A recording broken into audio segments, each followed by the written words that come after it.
The next step in this process is just going by the guidebook, where you lay out these sheets, and it goes 1, 2 at the top and 3 and 4 sheet on the bottom, and then you walk around with a 1mm drill bit, and you go on where the X's are for the pillars, and you drill a little hole through them, only 1mm drill, and you've got to tape down all these paper. You've got to tape it all down, and it also gives you a chance to think about what you're going to put the tunnels in place, and you just do all those little X's.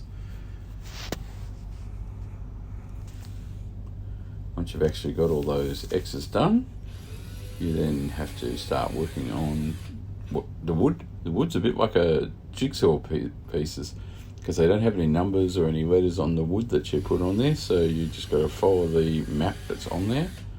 Once you follow that map, you'll have a rough idea on where everything's going, and then you can start to think about where you're going to put the hills and the tunnels and where your buildings are going to be. Now, this wood has been quite tricky to put this wood down. It reminds me a lot like a jigsaw puzzle. It's very much like putting a jigsaw puzzle together. It's not like a flat pack. You know, flat packs have like numbers and letters on the side.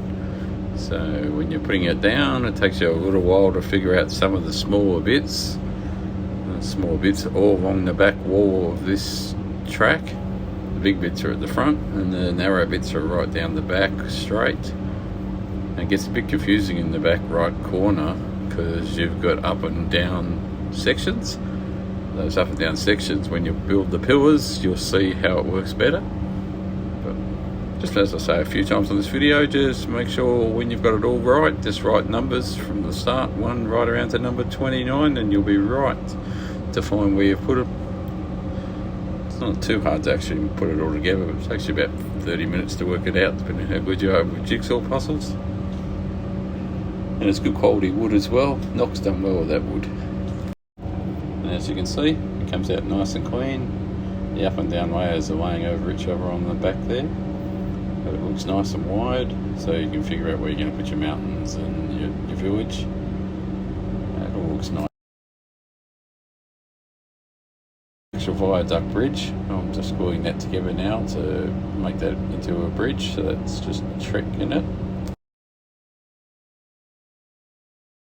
That's halfway through the video, so yeah, just if you can comment or subscribe and like the video, that will help me. And we'll move now on to showing you how all the portals work.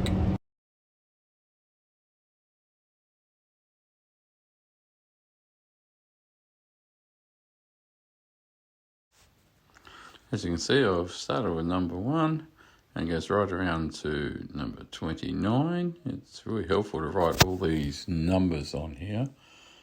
These numbers help you keep this little jigsaw puzzle together. There's number 29. And it helps you actually figure out where everything's going. So it's quite helpful when you're actually putting the pillars underneath this, just to have all these numbers there, because you've got to move them all slightly to the sides. The pillars just go underneath all these, and it helps you figure out where all this wood's supposed to be as well. This is actually some of the little pillars. Alright, that's some of the little foundations. You need some lights to see where these little nails are going in. These little screws are a bit tiny, so I actually replace some of those. I'll use the bigger screws on instead of those little screws. And what you do is you go over to there, you go over there, then 2. You look at the numbers on there, and then you go down onto the sheet. Once you're on the sheet, you find where you're going, and say like N2, and then you look at the top and you figure out which ones are going where.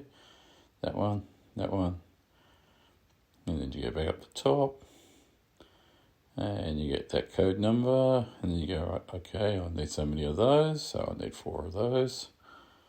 Then you look back down on your sheet, and then you get another code number, and you pick those ones out. You pick more out, you put those on top. Those little risers hold the boards up. And then you just put a line through where you've done each one. So that actually helps you remember which ones you finished. And that's so far what we've done today. starting to take shape there. I've got to put the bridge in there, so that's why that's not there. We're putting a bridge in there and a viaduct there.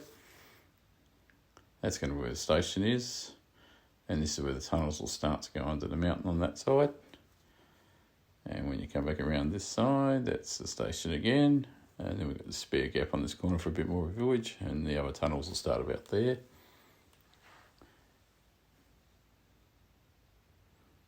It's getting there. These are some more of the photos today. You can see the little heights of it. It helps you plan out where you're putting things now. And a big gap there for a hill. And there I'll put a little drainage duct. And over here will be where the hotel and the cafes are. And up there is going to be the viaduct. And there's another angle of the viaduct. And standing back here, you can see where the windmill will be in this corner, I think. Subscribe and like this video. I'll keep making more videos of this. And we'll get this all finished soon.